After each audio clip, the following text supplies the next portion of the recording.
Minha atividade foi sempre em casa e conciliada com essas atividadezinhas que eu assumi de voluntariado, né?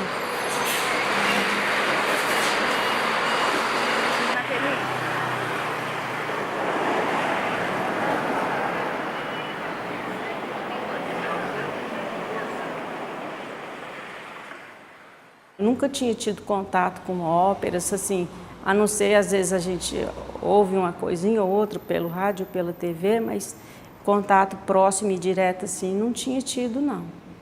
Aí, quando eu fui e presenciei aquele coral cantando lindo, eu falei, gente, é aqui que eu quero ficar, né?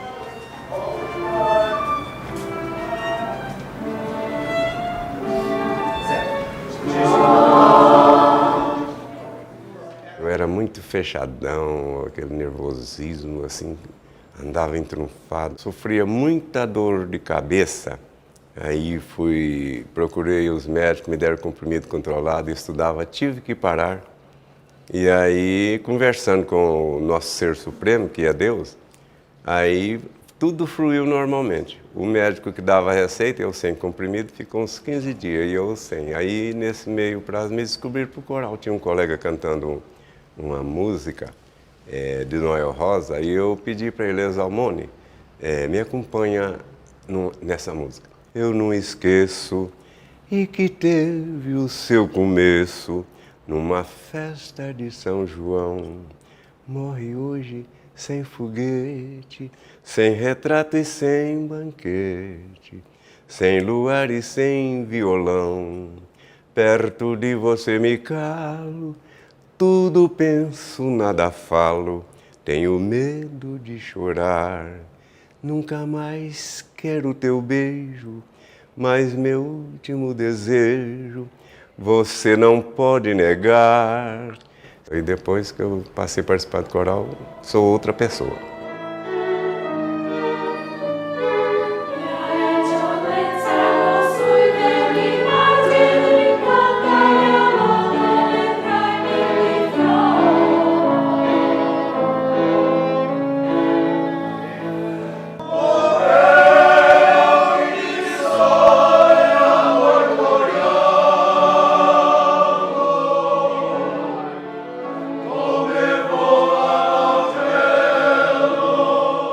Eu fui regente do coral muitos anos antes do Stort. Stort me sequenciou, pode até não se falar em coral da Universidade Federal, porque eu, depois que federalizou a universidade, eu nunca fui regente do coral. Eu fui regente do coral da nascente Universidade de Uberlândia.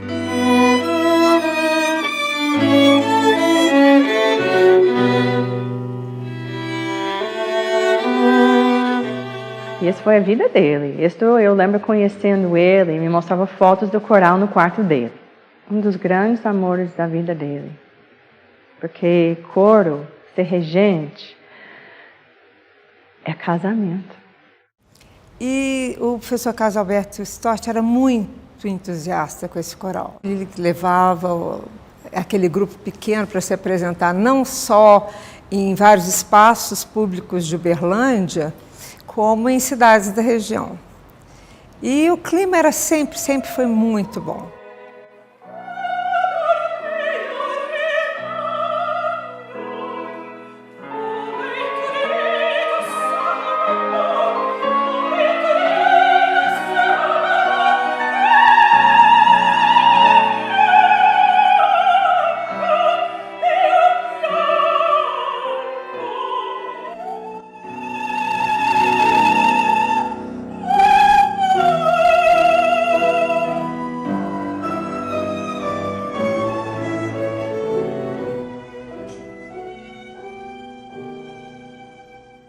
já estudava na faculdade. Eu entrei na faculdade em 76, no curso de artes plásticas. E o curso de música funcionava no mesmo bloco. Até então, o coral só tinha vozes femininas. Por volta de 80, 78, 79 e 80, foi-se montando os grupos masculinos, tenores e baixos. E eu sou dessa primeira leva. Nossa primeira apresentação com coral, já um coro misto, foi em 1980, no Uberlândia Clube, sob a regência do professor Storch.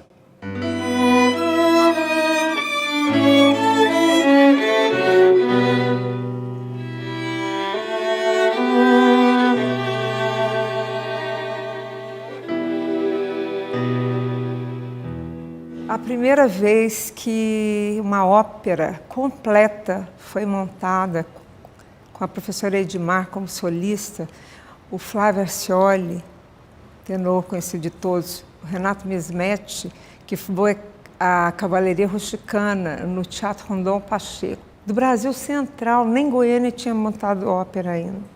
Uberlândia montou, em 1983. Nós fizemos a primeira ópera, Cavalaria Rusticana, do qual eu tive a honra de ser convidado de ser o solista da ópera. E contracenar na época com Edmar Ferretti. Ela fazia Santuzza, eu fazia o Turido, um par romântico, e foi um grande sucesso a ópera. E daí para frente nós fizemos em 83, essa ópera viajou, foi a Goiânia, foi ao Rio de Janeiro. No Rio de Janeiro foi muito bom, que aí passei a conhecer o mar. Teve muitas pessoas que tinham bela voz, mas apresentava com terno de tergal. Quando eles viram o nosso figurino, que foi, parece que um artista plástico, Hélio Ademir Siqueira e Regiane Paiva, que desenhou, caíram o queixo. E quando cantamos, eles queriam que nós ficássemos lá para mais uma apresentação, mas aí como o contrato era só por uma vez.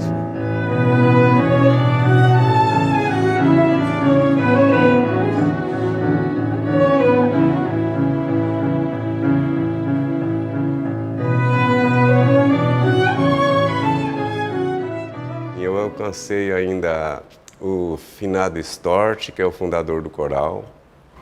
E aí eu tive umas regências com ele, tudo valeu. Depois ele saiu para fazer titulação e a Edmar Ferretti tomou conta do coral. Em 1981, ele foi aprovado para um mestrado em Rochester, não é?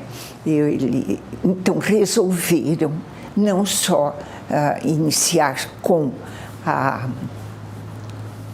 o concurso de canto para a fundação e implantação da área de canto, mas também ele, deixando a regência, eu fiz os dois concursos para reger. E em 1981, em outubro, eu assumi. De início tinha, quando eu assumi, cerca de 60 vozes, muito bonitas. E eram assim, tão generosas e soava tão lindamente, que eu resolvi em 83 montar a primeira ópera, porque eram artistas plásticos. O Flávio Arcioli, extremamente talentoso, estava, além de cantar, com toda a sua verve de figurinista, de diretor de cena e aderecista. Então, assim, eu tive a honra não só de cantar, como também de ser um dos que fez o cenário. Eu e Luiz Alberto de Souza fizemos o cenário. Primeiro, grandes cenários, aqueles cenários à moda antiga, com telões imensos, pintados, e trabalhar num Rondon Pacheco que praticamente não tinha muito objeto de luz, e a gente fez o espetáculo todo. Quem vê as fotos hoje não acredita que aquilo foram feito com 9 spots de luz.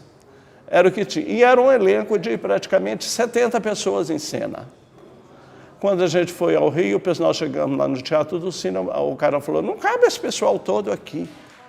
No Teatro do Sina, no Rio, nós fomos participar de um festival de óperas lá.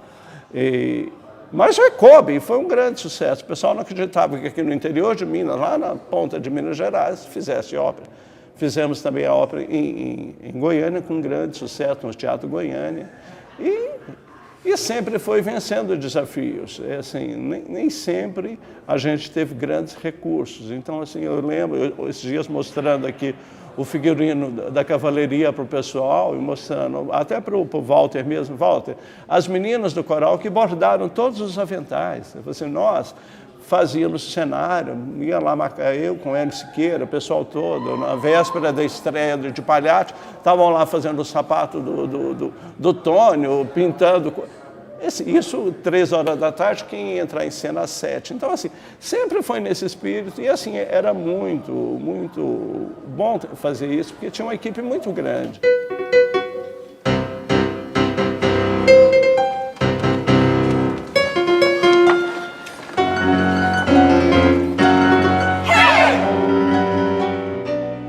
Depois fomos adquirindo. Primeiro foi o arquivo, os figurinos da cavalaria. Uma batalha para conseguir. Sempre foi. Porque o recurso que nós tínhamos para as montagens de ópera eram recursos mínimos. Jamais o que deveria ser para uma montagem decente. E aí entra o profissionalismo do grupo. São montagens decentes. A partir dali, como eu tenho uma tendência, lá sei, uma característica, um traço de guardar, eu guardo, eu conservo tudo o que for possível. Os figurinos das óperas estão lá.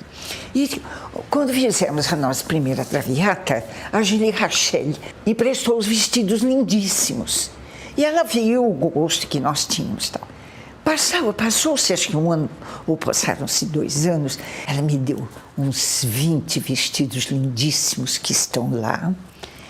Tudo de renda de primeira linha, renda guipir, tafetá de seda pura, sabe? Tudo, mas uma musseline, rendas, bordados inacreditáveis. Agora, eu não vou ficar com isto, né? Não vou. Eu quero para encaminhar. Então, eu dei tudo para o coral.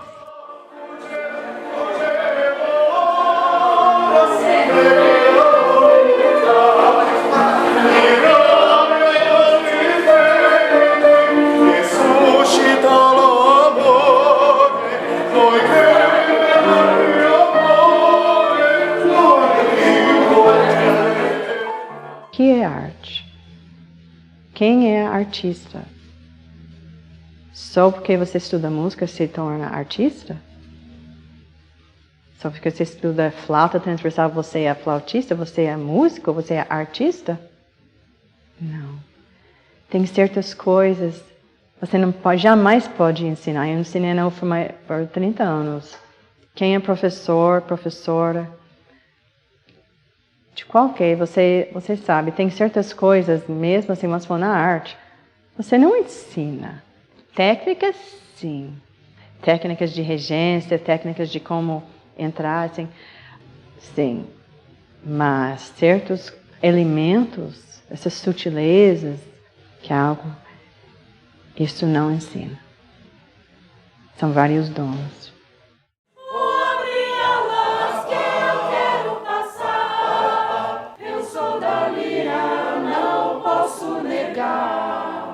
Eu sou da lira, não posso negar.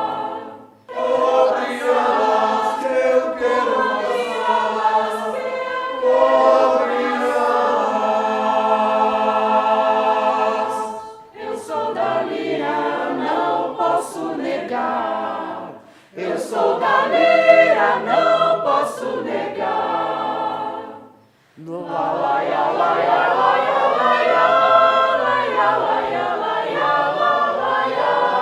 As artes, eu creio que representam a alma da universidade. Né? Elas mostram aquilo que a universidade tem de mais nobre, talvez. Né?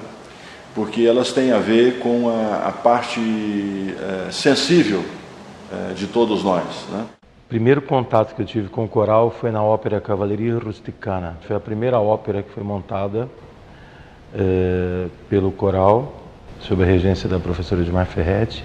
O espetáculo mais emocionante para mim, com o coral da UFO, foi Cavalleria Rusticana, porque foi a primeira vez que eu tive essa sensação assim de participar de uma coisa mesmo grandiosa, que ia fazer a diferença na minha vida dali para frente, né? Da minha e de tantos outros colegas que estávamos ali, né? A gente ainda não tinha noção de tudo que ia ser, que ia acontecer depois, mas você tem aquela certeza de que é algo muito importante que vai te marcar para sempre. Isso é que é o bacana. E eu lembro como se fosse hoje, no início, na abertura da ópera, né, havia uma cortina fechada e eu nunca tinha assistido uma ópera. E havia, na música inicial, um jogo de luz que batia na cortina e aquilo foi me tomando porque eu não sabia o que vinha depois. E quando abre a cortina, vem o coro, um coro enorme, um coro grande, na época um coro portentoso, poderoso, vozes poderosas, que batiam em mim como se fosse, sabe, como se fosse uma forma até de carinho, de me acariciar. E aquela emoção me tomou de tal forma que ali a minha vida mudou, entendeu? Eu fazia um curso de psicologia e aquele dia eu falei, eu não quero mais, eu quero música. E aí foi um transtorno, porque minha família não queria que eu fizesse música e aí eu fui estudar canto escondido e comecei minha faculdade praticamente escondido dos meus pais, né? Pouca gente sabe disso aqui em Uberlândia. E dali a minha vida se transformou em música, né? Para mim, a música transformou minha vida, me deu forças para lutar, né, contra uma série de coisas e ali realmente eu vi naquele trabalho uma força muito grande.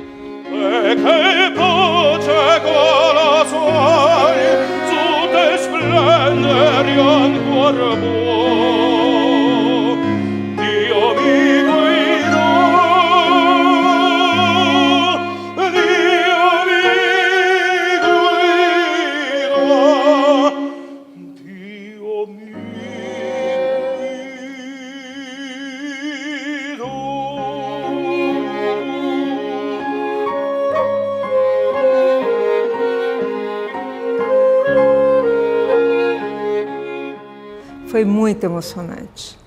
Depois, a segunda ópera montada foi Pagliacci, ainda com a professora Edmar Ferretti como solista principal, e Flávia Arcioli, Renato Mismetti e outros tantos solistas. Também foi muito emocionante. Agora, talvez uma das mais emocionantes tenha sido cantar, vai ser difícil não tocar, e vai ser difícil não me emocionar, sob regência do Camargo Guarnieri.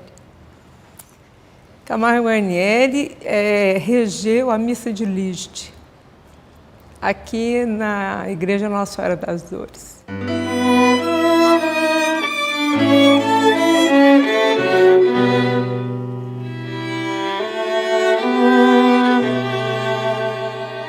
A quarta ópera foi Pedro Malazarte, essa que o maestro Camargo Guarnieri assistiu na plateia, lotado. Foi a primeira ópera feita em português, porque o texto em português o libreto é do Mário de Andrade. E Mário de Andrade foi o mentor de Camargo Guarnieri. Depois nós saímos para jantar e eu ouvi isso. Ele gostou muito. E ele disse para o protagonista, que é o barítono Renato Mismetti, que com certeza Mário de Andrade teria gostado muito da concepção cênica que ele deu para o personagem, para o Malazarte. Se você perfizer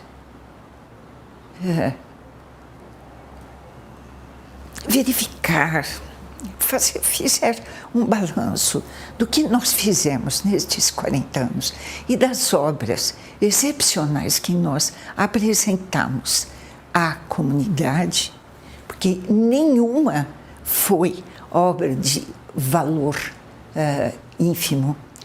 Todas elas têm um grande valor artístico-cultural, não só como música popular, mas também como música clássica, erudita, não é? Difícil. Existe uma constante discussão sobre erudito e clássico, sabe? Eu diria erudito, mas todo mundo acha muito antipático. O clássico, para mim, é um período, você entende? Então fica uma coisa complicada, porque nós fazemos desde Dowland até Camargo Guarnieri, o Menotti, Giancarlo Menotti e outros, Stércio Marques Cunha de Goiânia, fizemos duas lindas obras assim, em primeira audição dele.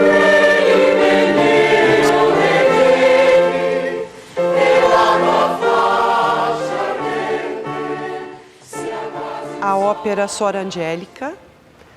Suor Angélica é de Puccini.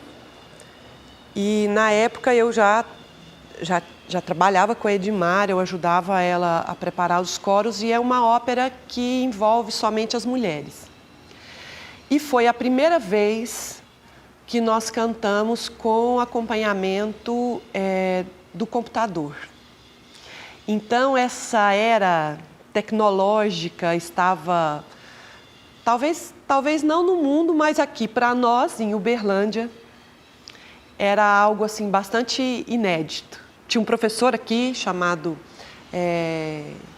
o João Dovic, e o João, ele passou a partitura toda para o computador, então ele orquestrou, e era um desafio imenso fazer o coro cantar dentro do tempo do computador.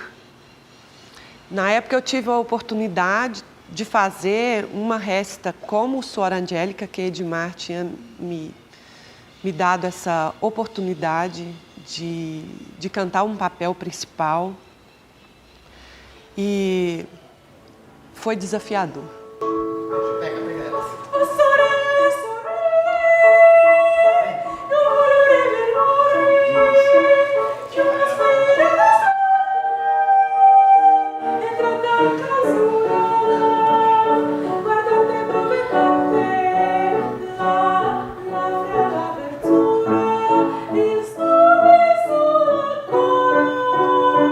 Eu saía correndo da aula de piano, minha professora ficava nervosa comigo e eu tinha que ir lá assistir o ensaio.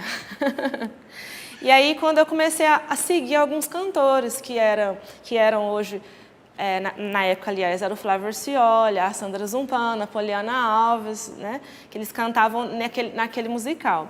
E eles todos participaram de montagens com o coral da UFO, né? E eu nunca imaginava que um dia eu estaria cantando junto com eles. Então foi uma mudança drástica na minha vida, o canto trouxe, porque eu virei outra pessoa, me transformou como pessoa. E igual o Edmar montou o espetáculo Ópera Através dos Tempos, foi minha primeira atuação como solista, e eu tive a oportunidade de cantar junto com a Sandra Zumpano e com a Poliana Alves.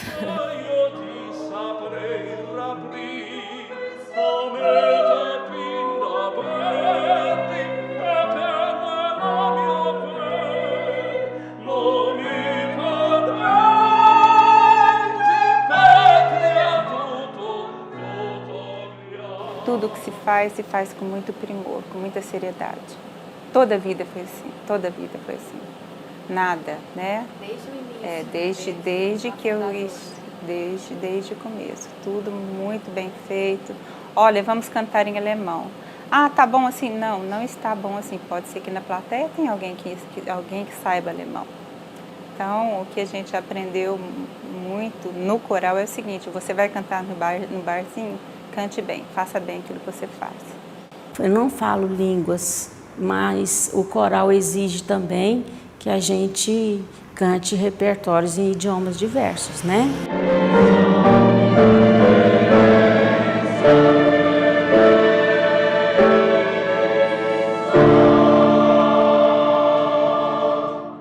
Edmar, ela tem uma cobrança fantástica. Então, esse olhar perfeccionista, esse olhar de não aceitar o erro, é que fez com que pessoas que não tinham conhecimento nenhum em música consigam, né, até hoje, desenvolver peças fantásticas. E pessoas que não falam alemão, pessoas que não falam francês, pessoas que não falam italiano, consigam cantar obras em francês, italiano, alemão, até inglês também. De forma claro que tem erros, né? Até corais profissionais têm erros também. Mas de forma de a gente já receber elogios de pessoas. Puxa, a gente praticamente não conseguiu perceber o erro no idioma.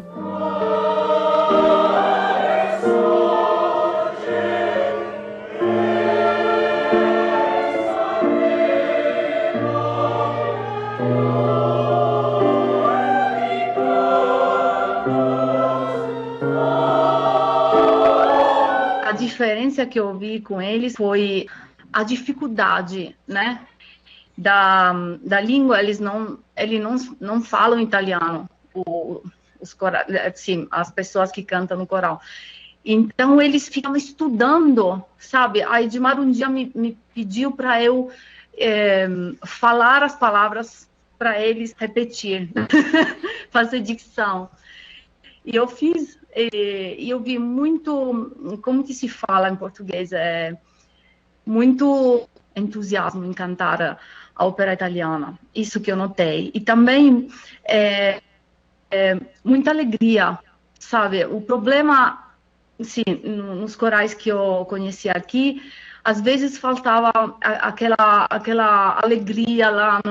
Quando a gente ensaiava, por exemplo, a ópera, a gente ficava rindo, se divertindo também. Era trabalho, mas era um trabalho que a gente estava. Isso aqui na Europa um pouco está faltando, né? Mas eu acho que é uma característica do povo brasileiro, essa alegria, essa vontade de se divertir, além de trabalhar, né?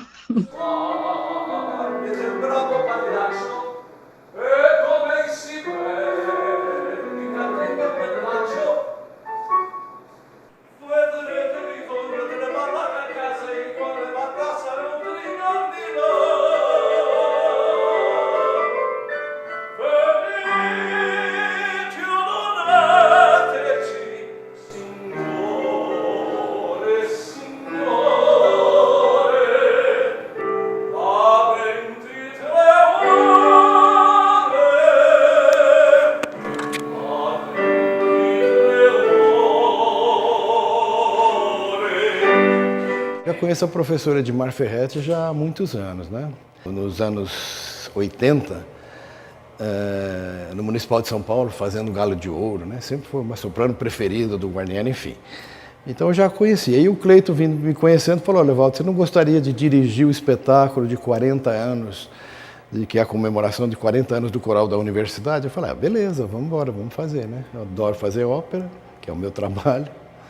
E foi muito bom. Aí estou aqui, estou muito contente, viu? Eu fiquei até surpreso com a qualidade e o entusiasmo do pessoal, que mesmo que não seja profissional, eles são muito esforçados e muito atirados na cena. No fim, vira uma grande brincadeira de criança com eles, né? Eles ficam todos felizes ali, você fala que vai repetir a cena, eles adoram, vamos fazer de novo, que beleza. Muitos corais profissionais com que eu já trabalhei, você fala, vamos repetir, você vê aquele pessoal fazendo, ai, de novo. Não, aqui é sempre uma boa vontade. Não é tão difícil esse italiano. Andiamo, andemos, vamos. Andiamo, incominciate. Vai começar. Essa é a ideia. Incominciate, atenção.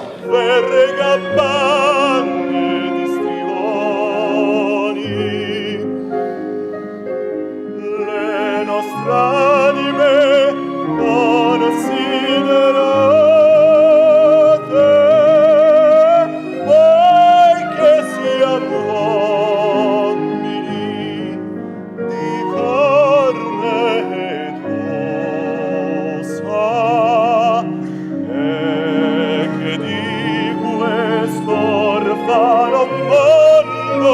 Al pari di voi.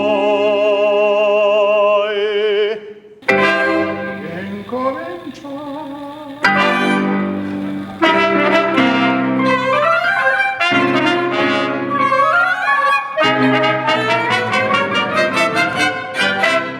os outros países do mundo, a diferença de leigo e profissional, às vezes, não é na formação, é como você atua, né? Então, o profissional é quem ganha para aquilo. O amador tem, às vezes, a mesma formação, mas ele tem uma outra profissão e trabalha amando a música, né?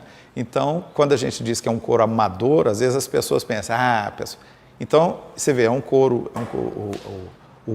corpo principal do coro da UFA ao longo desses anos tem sido aqueles que amam a música, né? Que a gente poderia chamar de amador nesse sentido.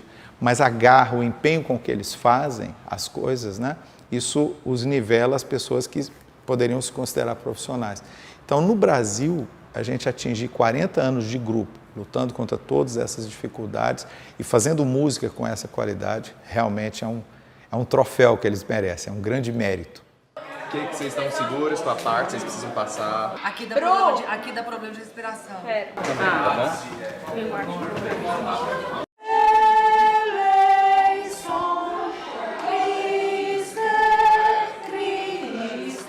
Coral é heróico. Isso é o que faz... Acho que isso é o que realmente faz a gente se desdobrar tanto. Porque eles se desdobram também. São donas de casa, são pessoas que trabalham o dia inteiro, mas está aqui segunda, quarta, sexta, sábado, domingo, dia santo, feriado, invariavelmente, para fazer parte de algo que eles não recebem por isso. E é tão interessante porque você chega e eles estão prontos, já estão cantando sem ler a partitura, porque tem um trabalho feito pelo Jofre, tem um trabalho feito pelo Edmar, muito sério, com um comprometimento que é muito raro. É raro encontrar isso no interior. Isso que me chama a atenção, que me motiva a estar com eles.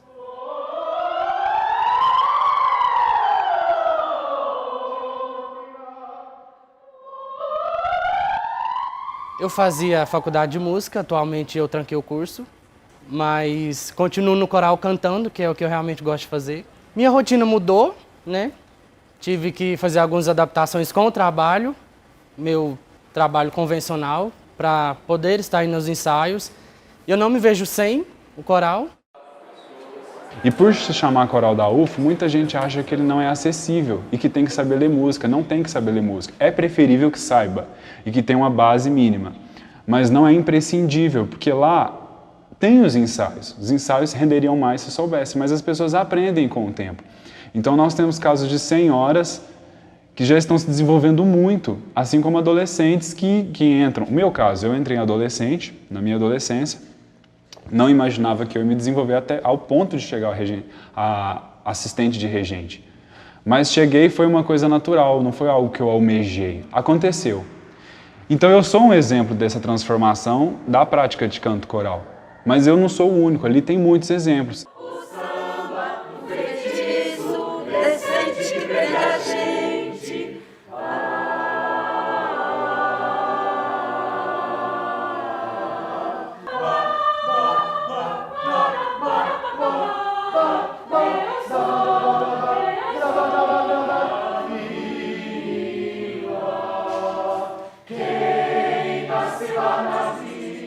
Eu entrei para ter essa experiência com o canto lírico, que é uma coisa muito forte do coral da UFA aqui em Uberlândia. Quase todos os estudantes de canto lírico da UFA passam por essa experiência, porque realmente é o que a gente tem de maior oportunidade aqui na cidade. E assim, eu entrei só para ter essa base vocal e a gente acaba se encantando, se apaixonando, sabe? Tanto que a minha mãe até pergunta, mas o que tem nesse coral? Vocês não param de falar nesse coral, vocês não param de ir para esse coral. Todo mundo que é daqui é encantado, sabe? Porque o trabalho da Edmar é maravilhoso. A gente mal acredita que tem a oportunidade de estar trabalhando com ela, porque ela é um nome enorme.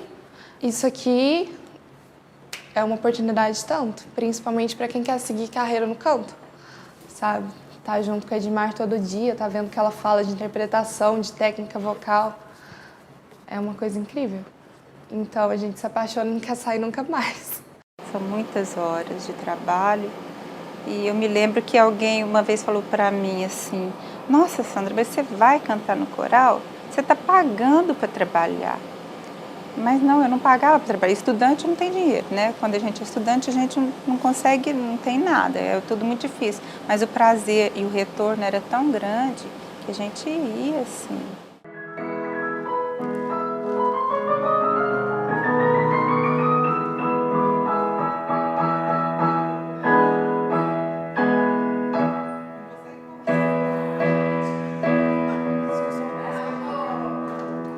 Mas eu acredito que a classe política poderia valorizar mais, dar mais incentivo, porque são 40 anos, né, de Uberlândia e 40 anos praticamente que se mendiga apoio para que isso não morra, e não morreu até hoje. Claro que a universidade é o apoio, é a base, né? Mas existem caminhos que poderiam melhorar e facilitar para que esse coro viesse a ser um coro profissional. Quem sabe o coro do Teatro Municipal de Uberlândia. Às vezes a Edmar tenta pedir esses cachês nossos, né? São eventuais, nunca nada assim... vamos dizer assim, é uma coisa que é certa, né, que vai acontecer, não. A gente não consegue isso com tanta facilidade. Não duvide.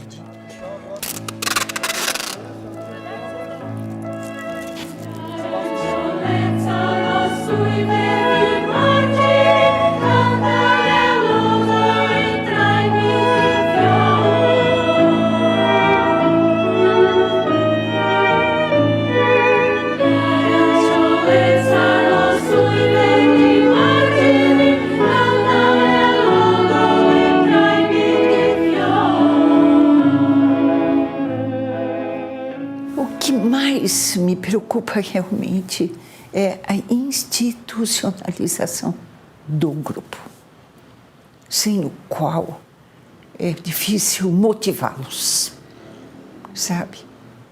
Você também motiva, não é? Com elogios, maravilha. Mas os incentivos, por exemplo, conseguimos este ano uma sede. Mas ela é uma sede esporádica. Ela está na Duque de Caxias. Você sabe que é um prédio antiquíssimo e que tem muitos problemas de estrutura. Às vezes não tinha sala disponível, não é? Então era muito difícil. Agora, estabelecido aqui, essa foi a primeira grande conquista. E eu acredito que a segunda é uma remuneração que seja simbólica. Mas antigamente a gente tinha que tirar do bolso para trazer o pessoal de periferia que não tinha dinheiro, para pegar um passe, para vir de ônibus para aprender a cantar, sorver arte. Então, não sei, eu acho que institucionalizando, você tem uma voz mais forte. Será? Não sei. Agora, que nós temos a nossa grande força é a comunidade, não só acadêmica, quanto a comunidade uberlandense, isso nós temos. Aí, tendo-se esta verba determinada, distribui-se pelo ano com todos os trâmites necessários, não é? Caso contrário, é cruel.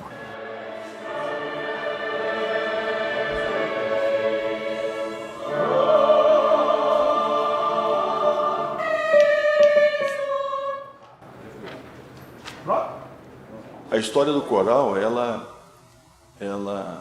está diretamente relacionada à história da universidade. O nosso papel, inclusive enquanto gestores, né, da universidade, é sonhar e permitir que as pessoas sonhem. A gente não pode dizer, não, nós não temos recursos hoje, então nós não vamos ter isso, não vamos ter aquilo, não vamos pensar naquele outro. Pelo contrário, eu acho que a questão da falta de recursos é uma questão contingencial, mas ela não é e não pode ser definitiva. E eu acho que enquanto a gente não tem os recursos, nós podemos sonhar ou planejar aquilo que nós faremos quando nós os tivermos. Uberlândia, minha bela Horizonte.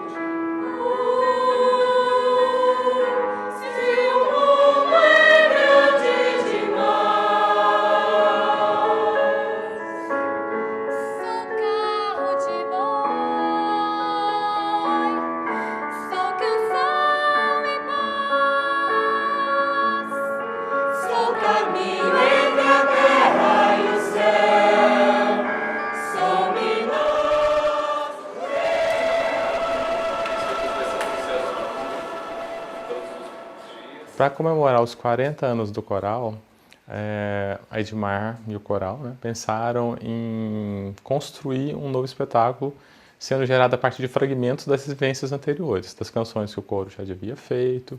E, então, um exercício duplo, na verdade. Primeiro, de gerar essa ideia, gerar musicalmente também essa ideia, que era um outro desafio, né?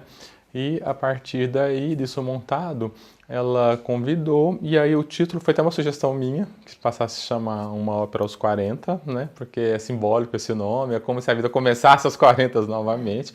Então, talvez um outro momento para o coro. E a partir disso foram convidados o maestro, solistas, um diretor cênico, né, que está vindo de fora.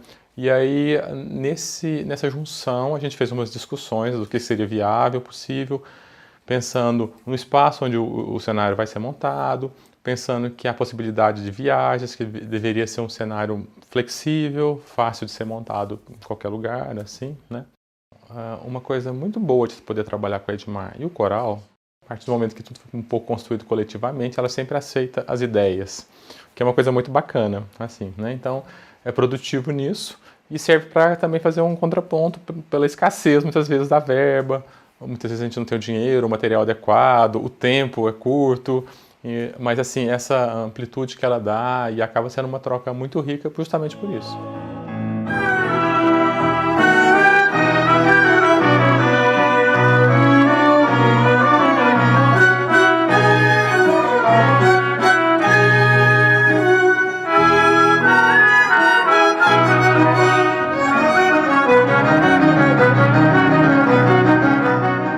O coral me nutriu profundamente. O coral, ele me tornou uma pessoa diferente, uma pessoa... Ele me empoderou. E isso não tem preço. Eu me considero uma pessoa de sorte por ter tido a oportunidade de ser exposto à prática coral, às óperas, aos espetáculos musicais, às atividades artísticas que circundam o coral. Eu sei quem eu sou, um pouco mais do que eu saberia se eu não tivesse tido contato com o coral. E da equipe, meu muito obrigado por tudo mesmo, e merda pra todos. Merda. Coralistas, coral, se posicionem, instrumentistas, né? Que a pessoa vem, gosta e vai se interessar, olha a Traviata, que legal essa música, como é que será a ópera inteira? Então eu acho que esse é um grande papel de um coro, de divulgar a música, né? A música cultural, e ainda mais eles aqui que estão fazendo o Requiem do Padre José Maurício, que é um músico brasileiro pouco divulgado e pouco conhecido. Então acho que esse é o grande papel dentro de uma cidade. É um bem imaterial. E tem também os materiais, que vocês viram lá, né, no acervo do coro, que é imenso, o acervo do coro. E é um trabalho que eu sempre vou querer ouvir e sempre que for possível participar e ajudar a que ele sempre esteja dando frutos. Quem trabalha com coro sabe o trabalho, como que é a lida do dia a dia. É uma palavra que eu vou usar, que ela usa muito, Edmar sempre fala assim, que é filigranado. E é filigranado mesmo. Porque você tem que entrar nos meandros da partitura, porque você fazer um trabalho solo, ali você mesma lê, você mesmo canta, você sabe interpretar, você está lendo o texto. Com um coro, fazer um coro realmente interpretar e viver aquilo é muito mais difícil. Você entra na cabeça de mais de 30 pessoas, né, 40 pessoas, para fazê-los entender como que é o sentimento que contém ali naquela página, para fazer aquela música ganhar vida. Porque a música escrita numa página é uma folha, né? Então, que ela nasça dali, cada vez que ela sair daquele papel, ela vai sair diferente, e cada vez que ela sai diferente, a intenção é de que saia melhor. É isso. E ópera, inclusive, te dá... Por exemplo, você vai assistir a Traviata, você vai querer saber... vamos ver a ópera, Giuseppe Verdi compôs. Mas o Giuseppe Verdi se inspirou no Alexandre Dumas, né, que é o autor da Dama das Camélias. Vou querer ler esse livro também. Então você percebe como isso abre um leque.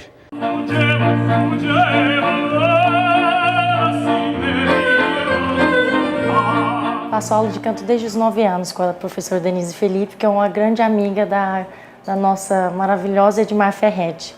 Então, através de gravações, né, eu já tinha contato com a história desse coral, que é muito bonita e muito importante, né, principalmente para o canto lírico do nosso país. E eu pude fazer uma tese, né, de dissertação como conclusão de curso da minha graduação sobre as produções de ópera no nosso estado, e no caso no estado de Goiás, mas a influência de Edmar e do coro da UFO foi tão grande que eu tive que incluir no meu trabalho. Então os estados, né, Goiás, Minas, a gente tem uma herança musical muito forte.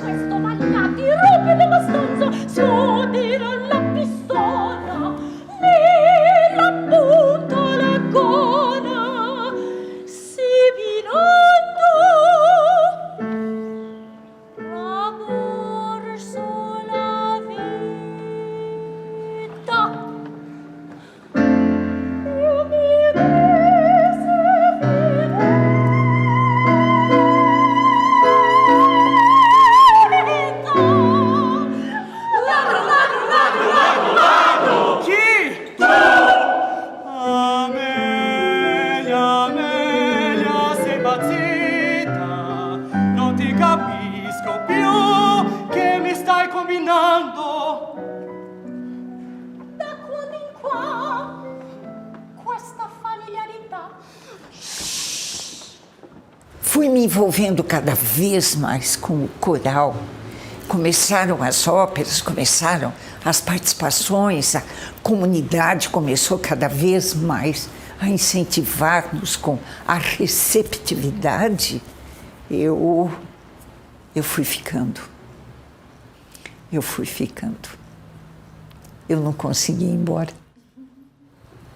Eu não consegui. A Edmar Ferretti, se um dia ela disser assim, não, agora eu vou aposentar de vez, não vou mexer mais com o coro. O que vai ser do coro?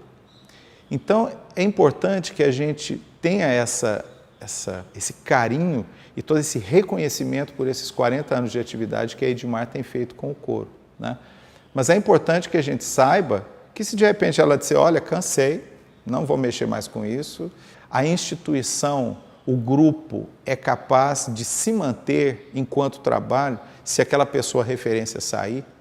Então, isso aconteceu em muitos lugares no Brasil, inclusive recentemente, trocas de regentes de orquestra que já estavam há muito tempo, professores que se aposentam, e o trabalho às vezes cai. Então é importante que a cidade, Uberlândia, reconheça que com 40 anos de existência, o coro da UFO pertence à cidade. Esse coro não é o coro da Edmar, não é o coro da UFO, esse coro pertence à comunidade, que o suporta, né, que o mantém, que oferece toda a ajuda que ele precisa, que vai aos concertos, porque o trabalho não pode parar, né? Existe um pensamento que diz assim, o trabalho é mais importante que o trabalhador. E o trabalhador, às vezes, ele está ligado ali assim, não é só ele o único beneficiado. Então, ele sai, alguém tem que assumir, porque o trabalho, ele realmente tem que continuar.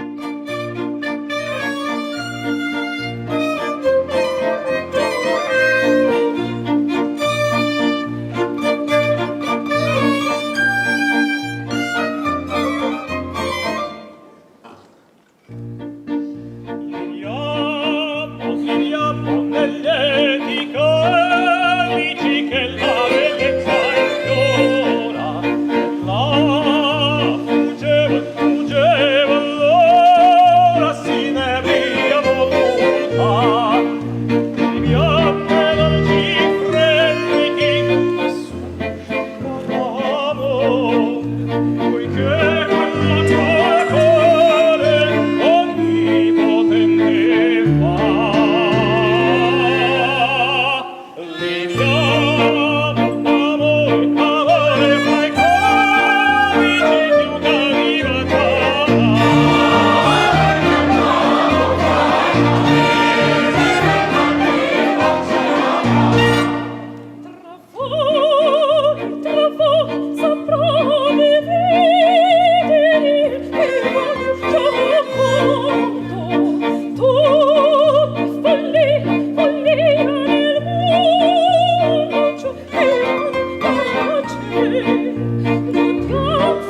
Sempre nas vésperas, quando eu estou enlouquecida, porque esse é o termo, eu estou enlouquecida, eu estou um vórtice, nem sei, viu? Enlouquecida. Eu digo, meu Deus, onde eu estava com a minha cabeça? Eu não preciso disto. Eu nunca deveria ter começado isto, porque isso não vai dar certo. Dá-se a apresentação.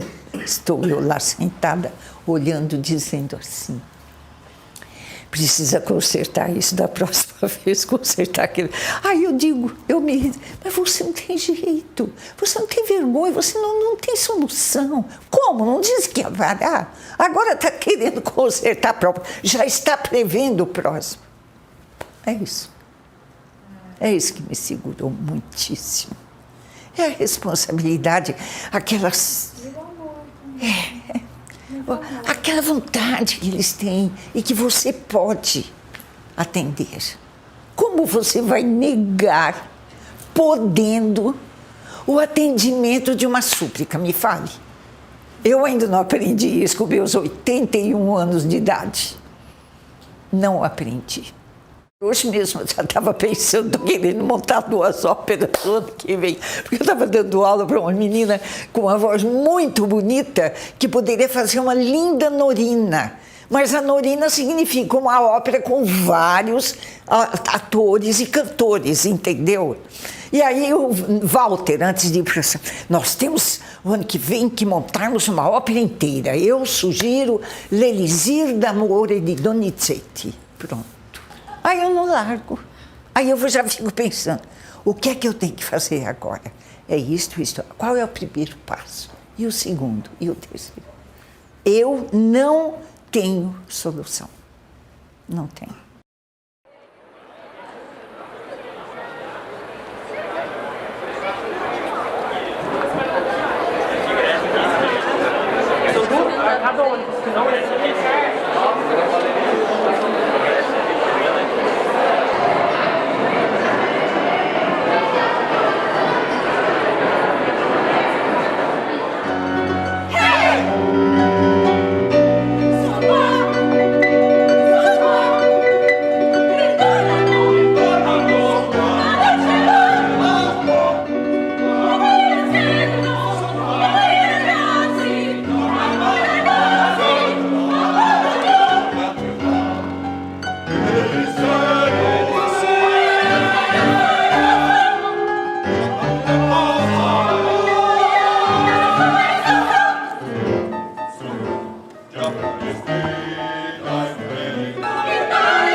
Mi accordan di parlare